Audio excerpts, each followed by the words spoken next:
आपका स्वागत है। आपके साथ मैं हूं राकेश पांडे। बात बड़ी खबर की। बड़ी खबर फिल्म पद्मावती के विरोध को लेकर जिसने अब जानलेवा रुख अख्तियार कर लिया है। इस फिल्म के विरोध के बीच नाहरगढ़ किले में युवक की लाश मिली है। इस पूरे मामले में बड़ा खुलासा हुआ है। पुलिस के मुताबिक युवक का नीचे पद्मावती लिखा था। इस वक्त की बड़ी खबर, फिल्म पद्मावती के विरोध में अब जानलेवा रुख अख्तियार कर लिया है। नाहरगढ़ किले की दीवार पर एक शव लटका मिला। उस शव के पास एक पत्थर पर संदेश लिखा था। ये आप तस्वीरें देखिए, जिस तरीके से पत्थर पर कोयले के जरिए संदेश लिखा हुआ था। ये नाहरगढ़ किले की दीवार पर एक शव लटकता हुआ मिला। दो तस्वीरें आपकी टेलीविजन स्क्रीन पर। फिल्म पद्मावती के विरोध का सबसे संगीन रूप अब सामने आ चुका है।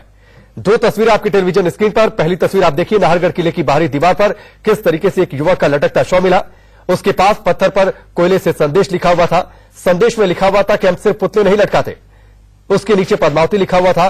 ठीक उसके पास एक नाम भी लिखा हुआ था, तांत्रिक चेतन। हालांकि तांत्रिक चेतन का पूरा कनेक्शन क्या है आगे हम आपको बताएंगे, लेकिन इस बीच नाहरगढ़ किले में क्या हुआ यह आपको ग्राफिक्स के जरिए बता दें। एक युवक की लटकती हुई लाश मिली। लाश के पास पत्थर पर संदेश लिखा था। पत्थर पर क्या लिखा था वो आपको बता दें। हम सिर्फ पुतले नहीं लटकाते, ये बात लिखी हुई थी। जाहिर सी बात है, धमकी भरे अंदाज में यह सब कुछ लिखा हुआ था। पद्मावती पर विरोध के बीच लाश मिलने के इस पूरे मामले ने सनसनी फैला दी है। पुलिस ने इस पूरे मामले को हत्या बताया है। हत्या की आशंका पुलिस की ओर से जताई गई है। जिस युवक का शव मिला उसकी उम्र 25 से 28 साल के बीच बताई जा रही है और उसका नाम चेतन सैनी है।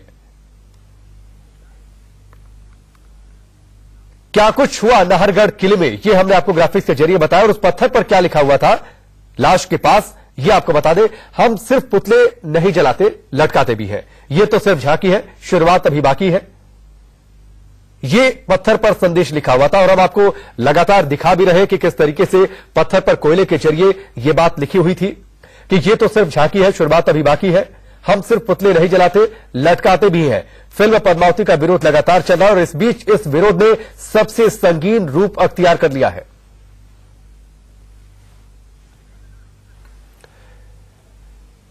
तीन तस्वीरें अब आपके टेलीविजन स्क्रीन पर। फिल्म पद्मावती के विरोध के बीच जानलेवा मोड़ इस पूरे मामले में। नाहरगढ़ किले की बाहरी दीवार पर लटकता हुआ शव मिला। शव के पास पत्थर पर संदेश लिखा हुआ था। संदेश क्या लिखा हुआ था ये हमने आपको सिलसिलेवार तरीके से बताया कि हम सिर्फ पुतले नहीं जलाते, लटकाते भी हैं। ये तो अभी सिर्फ झांकी है, शुरुआत अभी हो रही है। पद्मावती पर विवाद लगातार चल रहा है। पिछले कुछ दिनों से फिल्म का विरोध जमकर हो रहा है।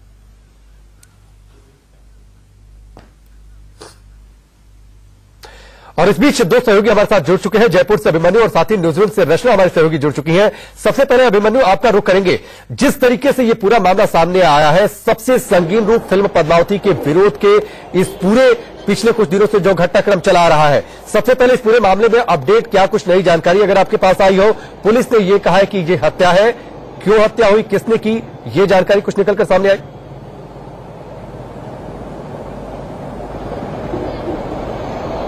देखिए, अभी शुरुआती जांच में जो पुलिस में सामने आया है उसमें ये पता चला है कि कुछ 4-5 युवक थे जिन्होंने इस व्यक्ति को यहां पर लटकाया। लेकिन ये सिर्फ कयास है, क्योंकि जब इन्वेस्टिगेशन आगे बढ़ेगी तो पूरी चीज खुलकर सामने आएगी आखिर ये पूरा मामला क्या है। लेकिन जिस तरीके से सुबह जब ये लाश लटकी हुई मिली किले की प्राचीर से, तो शुरुआती तौर पर कयास ये थे कि एक आम आत्महत्या का मामला होगा। लेकिन जिस तरीके से पड़ताल शुरू हुई, आसपास जिस तरीके से पत्थरों के ऊपर ये जो लेख लिखे हुए मिले हैं, वहां से पूरा मामला जो है वो पेचीदा होता हुआ नजर आया। और अपने आप में पुलिस खुद सन्न रह गई जैसे ही उसको ये पता चला कि इस तरीके के लेख यहां पर लिखे हुए हैं। उसके बाद से हर एंगल के ऊपर यहां पर जांच शुरू की है।